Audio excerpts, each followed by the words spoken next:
सभी दर्शकों को मेरा नमस्कार। मैं एस्ट्रोलॉजर निखिल आप सभी का स्वागत करता हूं मेरे YouTube channel Divya astro Nikhil पर।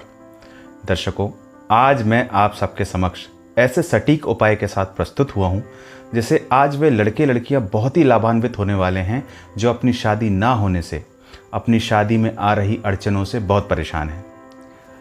दर्शकों, यदि आप या आपके माता पिता या आपके प्रियजन काफ़ी रिश्ते देख रहे हैं फिर भी शादी नहीं हो पा रही है, शादी के रिश्तों में विघ्न बाधाएं प्रॉब्लम्स आ रही हैं, कहीं बात बन नहीं पा रही है या कहीं बात बन तो जाती है पर अचानक से अड़चन आ जाती है और रिश्ता टूट जाता है, तो आज के ये उपाय निश्चित ही आपकी मनोकामना को पूर्ण करेंगे। उपाय के बारे में बताने से पहले मैं इस उपाय की सफलता के लिए एक बहुत ही उपयोगी सूत्र आपको बताने जा रहा हूँ।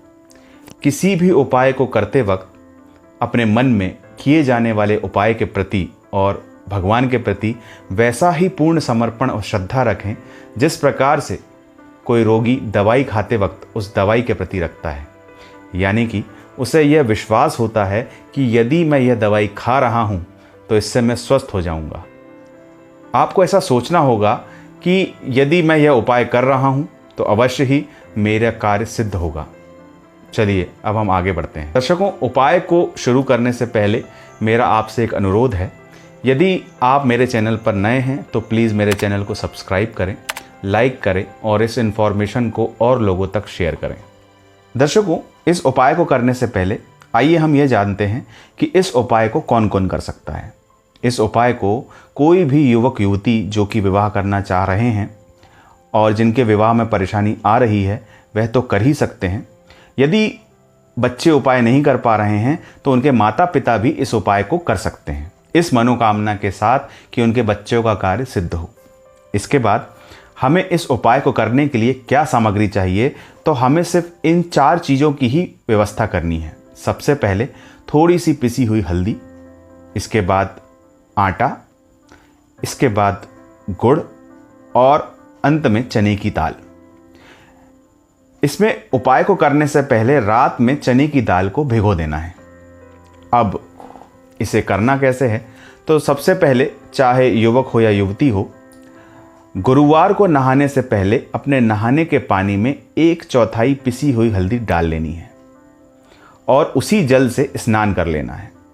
इसके बाद आटे की 2 मीडियम साइज़ के गोले बनाने हैं। आटे के गोले परिवार में कोई भी बना सकता है।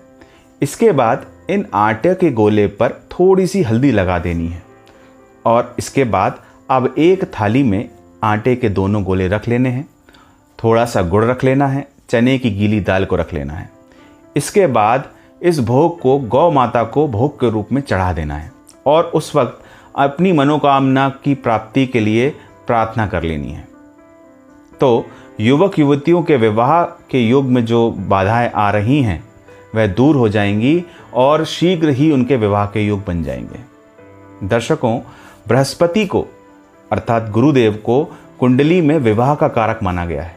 ऐसा माना जाता है कि यदि हम गौ माता की सेवा करते हैं तो इससे गुरु ग्रह प्रसन्न होते हैं और अपने शुभ प्रभाव देते हैं। इसके साथ ही युवक और युवतियां भूल कर भी कभी बुजुर्गों का असम्मान ना करें, उनका हमेशा सम्मान करें, उनका आशीर्वाद प्राप्त करें, विवाह शीघ्र हो जाएगा। अब इसके बाद हम बात करते हैं अपने दूसरे सटीक उपाय की, जिससे कोई भी युवक युवती जो कि शादी करना चाह रहे हैं वह कर सकते हैं।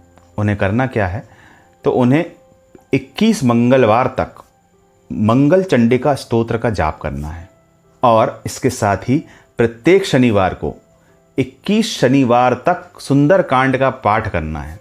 इससे विवाह में आ रही समस्त बाधाएं दूर हो जाएंगी। दर्शकों, इन सभी उपाय को करते वक्त एक बात का विशेष ध्यान रखें।